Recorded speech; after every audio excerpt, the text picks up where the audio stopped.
such a great mood today because we're talking about one of my most favorite creatures ever, giraffes! Yeah, well, more specifically, baby giraffes. Wait, what? You're not only talking about giraffes, but baby giraffes? That deserves a triple what take? What? So, what's special about baby giraffes? Baby giraffes can stand within minutes of being born, and they learn to walk in just a few hours after being born. Oh my goodness!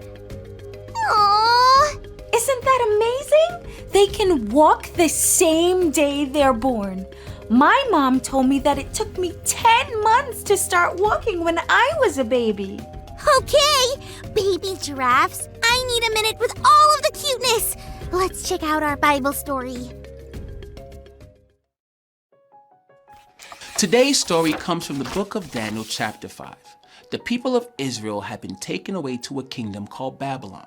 The king of Babylon, Nebuchadnezzar, chose a few of them to work for him. Daniel, his friends, were among a few of the chosen. Life wasn't easy in Babylon, but God was always with them. When the king Nebuchadnezzar died and his son became the king of Babylon, his name was Belshazzar. Though his father had learned how great and powerful the God of Daniel was, Belshazzar had not. One night, King Belshazzar was having a party and he decided that he and his friends would drink from the cups that were stolen from God's temple. This was not a good thing to do. It showed God that they did not respect God at all.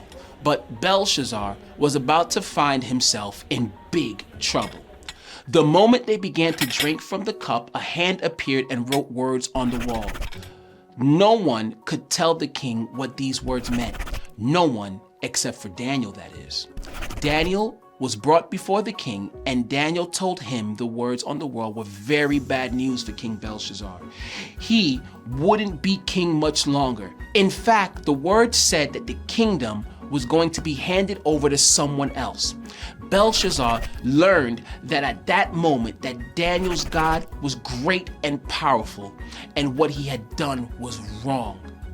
He did not honor or obey God. Everything the writing on the wall said happened exactly as Daniel said it would. Belshazzar had to learn a very hard lesson. But Daniel and everyone who saw what happened to him would know, I can keep learning.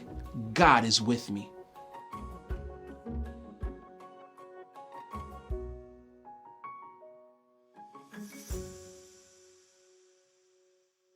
I can keep learning, God is with me. That Bible story was... wow! The king in the story had to learn a really hard lesson. I hope I never have to learn a lesson like that. Well, you probably don't remember learning to walk, but I'm sure that was really hard to do because we're not giraffes. So that tells me that we can learn to do other hard things too. I noticed in that adorable baby giraffe video that the baby giraffes, they just kept trying. And their giraffe mommies were patient with them. Yep. Kind of like when God is teaching us something new about our family members or teachers. God is with us the whole time. Friends, have you ever had to learn a really hard lesson? I have. It's easy to get upset or feel like you'll never get it. But remember that learning is a good thing, and God is with us. Hey, Callie, you want to learn the giraffe wobble walkie dance? Are you kidding? Yes! It goes like this. Cue the music. 3, 2, 1.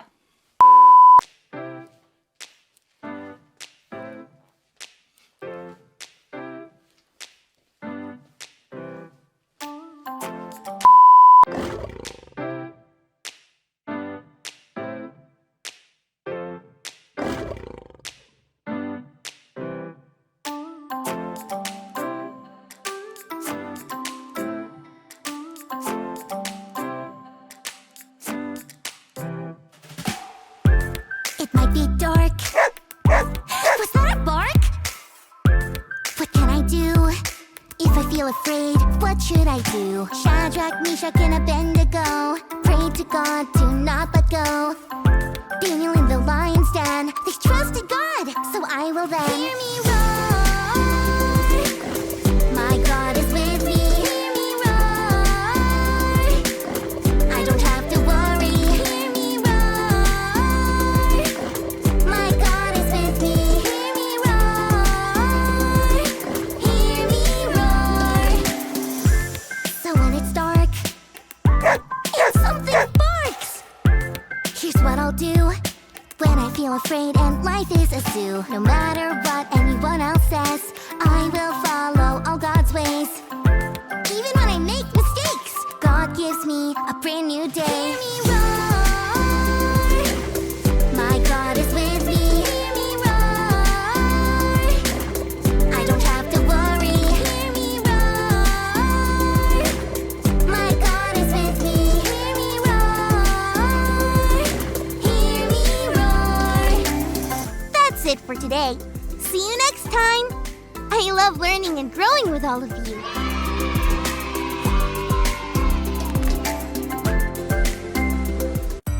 Hey Journey Kids, welcome to another doodle video. Last week, we talked about Shadrach, Meshach, and Abednego in the fiery furnace. Today's story happens 60 years in the future when Daniel, the other friend, is 80 years old.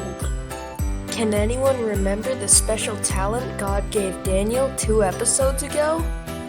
That's right, he could understand dreams and visions and... Okay, that's enough thought bubbles. Nope, we're good, no. Alright, that's it. So anyway, Daniel could also understand cryptic messages and foreign languages. These days, Nebuchadnezzar was long gone, and in his place stood his son, Belshazzar. It's a different guy, I promise. So Belshazzar held a feast, and although the food might have been good, the idea certainly wasn't. They did unholy things and worshipped fake gods. When suddenly, a random hand appeared out of nowhere and started writing the words Mene, Mene, Tekel, and Parsin. All of the king's so-called magicians and wizards tried to decipher it, but they couldn't make any sense of it. And here's where Daniel comes in. So Daniel went up to the king and told him exactly what these words meant. Mene means God has numbered the days of your reign and brought it to an end. Tekel means you have been weighed on the scales and found wanting. Parsin means your kingdom is divided and given to the Medes and Persians. Then, at Belshazzar's command, Daniel was clothed in purple, a gold chain was placed around his neck, and he was proclaimed the third highest ruler in the kingdom. That very night, Belshazzar, king of the Babylonians, was attacked, and Darius the Mede took over the kingdom at the age of 62. In this story, we can learn that even a rich and powerful king can lose it all if he doesn't listen to God. And that's today's big idea. I can keep learning. God is with me. Say it with me, Journey Kids. I can keep learning. God is with me. See you next week.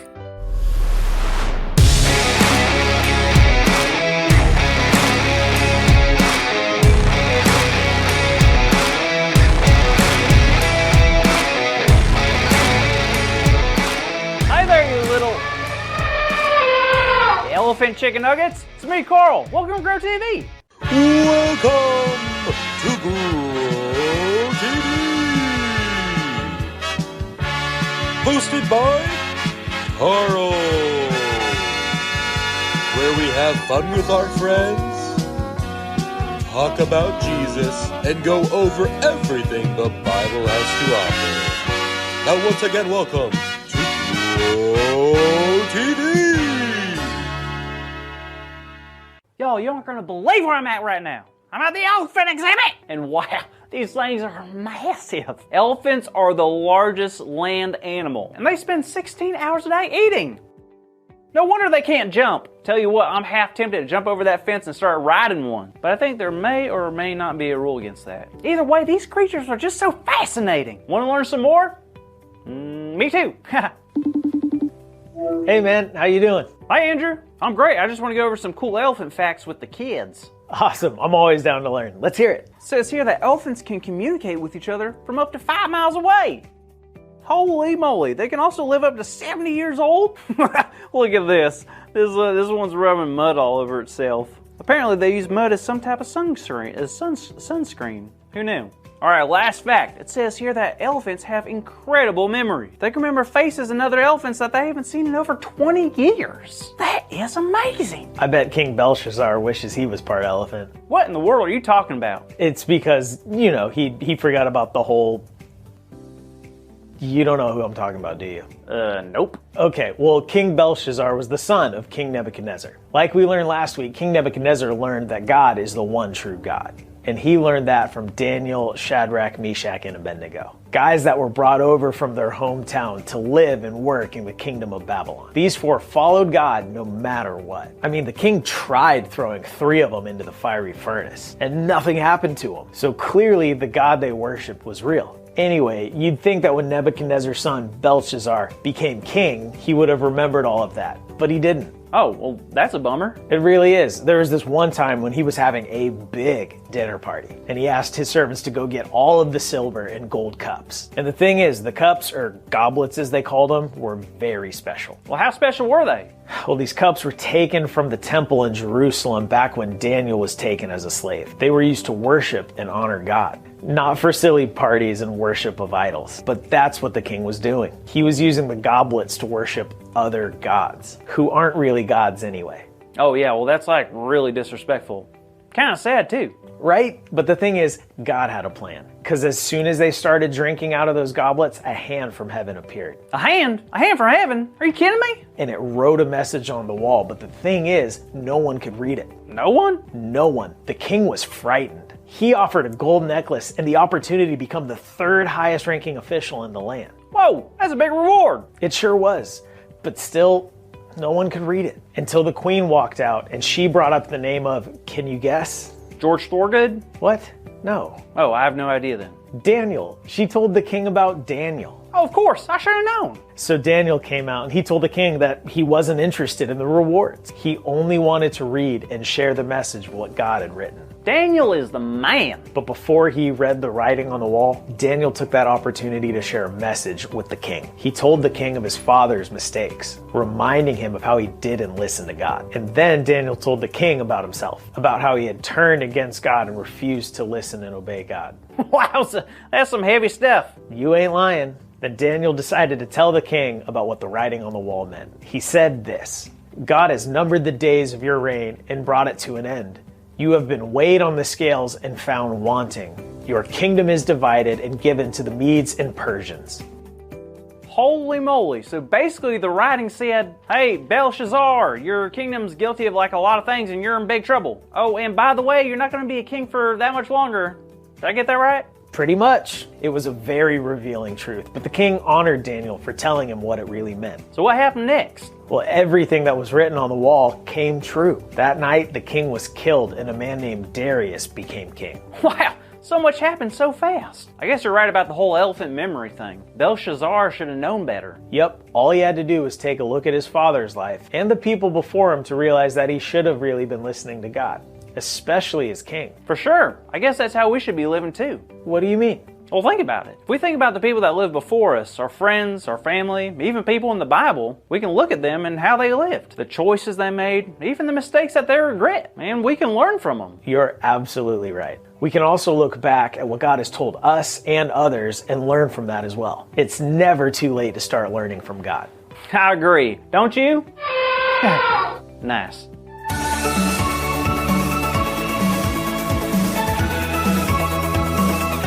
Hey there, kids! Did you have a good time learning more about Daniel?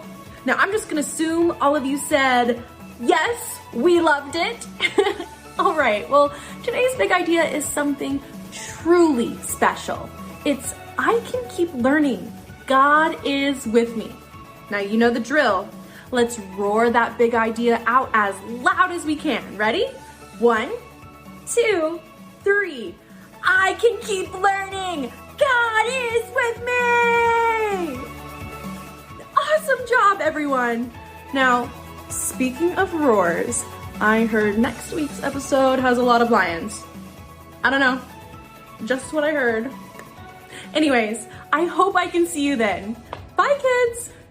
Thank you for watching, and tune in next week for a new episode of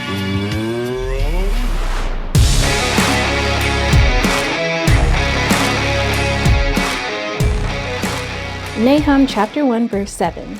The Lord is good, a stronghold in the day of trouble, and he knows those who trust in him.